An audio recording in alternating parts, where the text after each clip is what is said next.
देवताओं से पहले, आकाश गंगाओं से पहले और समय के अस्तित्व में आने से भी पहले हर दिशा में सिर्फ एक अनंत शांत अंधकार फैला हुआ था।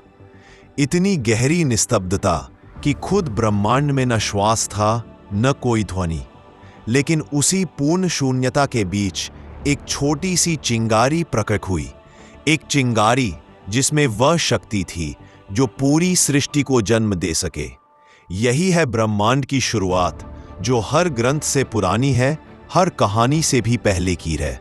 शुरुआत में न कोई प्रकाश था, न आकाश, न पृथ्वी, केवल एक विशाल असीम शून्य, जहां न गति थी न कोई रूप, सिर्फ जड़ता। और उसी मौन के हृदय से एक हल्की सी तरंग उठी, सृष्टि की पहली ध्वनि, पवित्र ओम का नाद। उस एक तरंग ने निस्तब्धता को तोड़ दिया और सृष्टि धीरे धीरे जागने लगी। जैसे जैसे वह ध्वनि फैलती गई, एक सुनहरी चमक वाला अंडा आकार लेने लगा। हिरण्यगर्भ, सृष्टि का आदि कोश और ब्रह्मांडीय समुद्र की गहराइयों से एक दिव्य रूप प्रकट हुआ। भगवान विष्णु अनंत शेषनाग पर शांत और निश्चल विराजमान। उनकी नाभि से एक स्वर्ण कमल उभरा और उस कमल पर विराजे ब्रह्मा, सृष्टि के रचयिता, उस क्षण से ब्रह्मांड रूप लेने के लिए तैयार था। जब ब्रह्मा ने अपनी आंखें खोली, समय की उत्पत्ति हुई। उनकी पहली श्वास ने शून्य में लहरें पैदा की। हर सांस के साथ गैलेक्सियां बनी और फैलने लगी। तारों ने अंधकार को रोशन किया और पहला रात्रि आकाश जन्मा। नेब्युलाएं घूमी, रंग फटे और नए जगत आकार लेने लगे। ब्रह्मांड लगातार फैलता गया, ग्रह ठंडे हुए, समुद्र बने, पर्वत उठे। सृष्टि के लिए अब एक घर तैयार था, जीवन के लिए एक कैनवास। ब्रह्मा के मन से उत्पन्न हुए सप्त ऋषि, 7 महान ऋषि। प्रकाश से देवता जन्मे, तेज और सामंजस्य के स्वरूप। और छाया से उत्पन्न हुए असुर, शक्ति और अग्नि के अवतार। दोनों आवश्यक, दोनों सृष्टि के भाग्य को आकार देने वाले। पूरे ब्रह्मांड में जीवन की चिंगारी फूट पड़ी। अग्नि, जल, वायु, पृथ्वी, ये मूल तत्व जन्मे। अनंत आकाश में दैविक लोक खिले।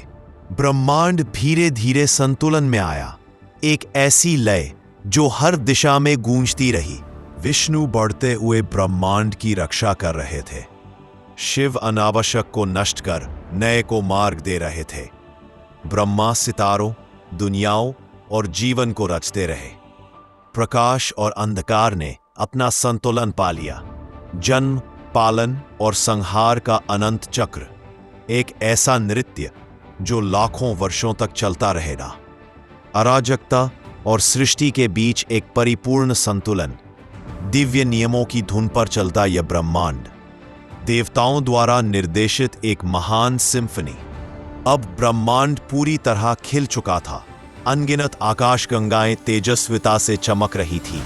मिल्की वे अनंत अंतरिक्ष में घूम रही थी। दूरस्थ ग्रहों पर समुद्र बने, जीवन जाग उठा।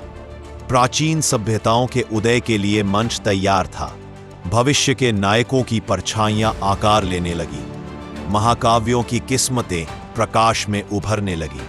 ब्रह्मांड तैयार खड़ा था आने वाली कहानियों के लिए। रामायण से पहले 4 महायुग आए। पहला सत्ययुग, सत्य और पवित्रता का युग। फिर त्रेता युग, जहां रामायण आरंभ होगी। उसके बाद द्वापर युग, श्री कृष्ण की लीला का काल। और अंत में कलयुग, जिसमें आज हम जा रहे हैं। अगले भाग में हम इन 4 युगों की कथा में प्रवेश करेंगे